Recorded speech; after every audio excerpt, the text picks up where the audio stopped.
ډېر پخوا په یوه څړځای کې 3 غوایان اوسېدل. دوی ډېر په اتفاق وو. په دوی د لېوه زور نه رسېده.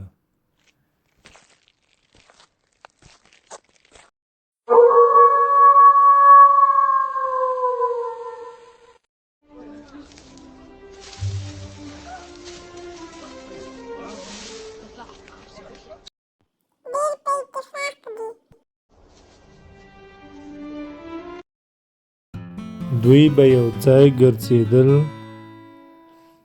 او همدغه راز یو ځای به څریدل.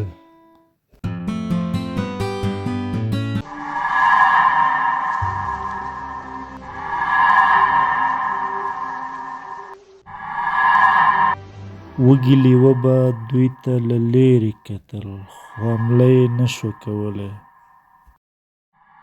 تر څو چې دوی یو ځای ځي نشم خوړی. خو د دوی ملګرتیا ډېره غښتلې وه. دوی به کله خورم.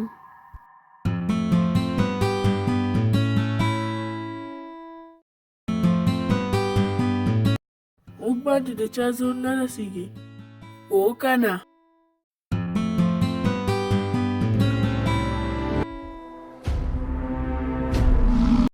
خو مکارې ګیدړې د دوی د بېلولو پلان جوړ کړ.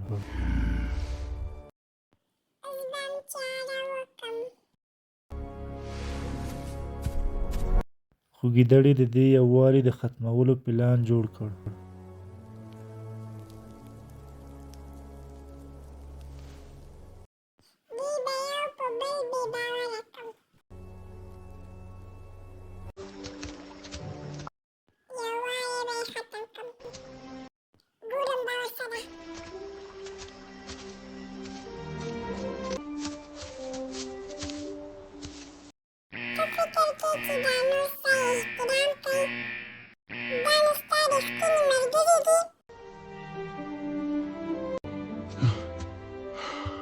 مطمئن خو نه یم چې دوی زما ملګري دي.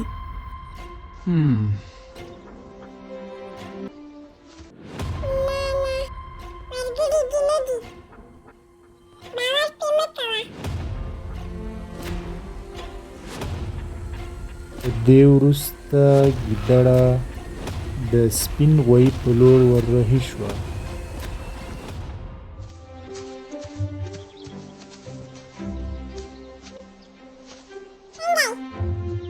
ګزاره کوم. ګیدړې په ډېر مهارت سره د سپین غوایي د غولولو لپاره هغه ته ډول ډول خبرې وکړې.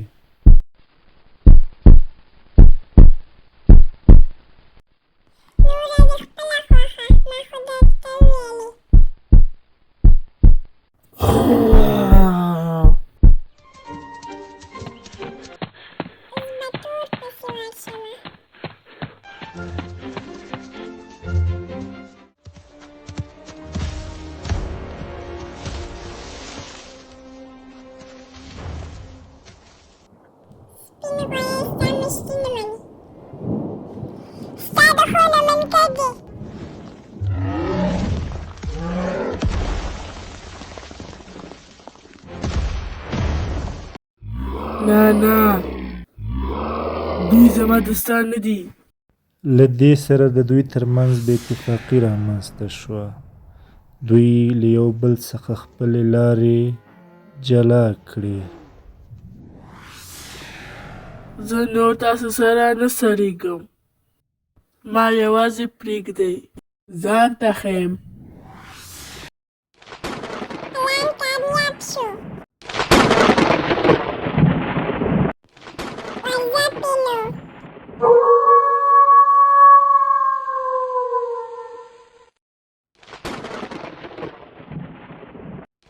له دې سره لېوه په خپل لومړني هدف برید وکړ.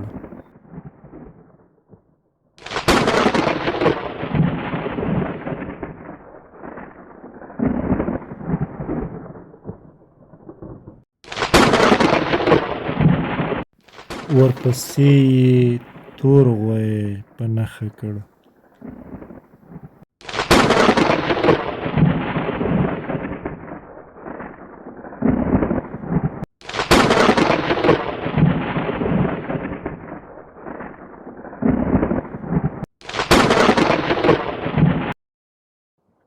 سپین غوی یوازې پاتې شو، خو لېوه په دریم قدم کې د سپین غوی د راپرځولو پلان پیل کړ.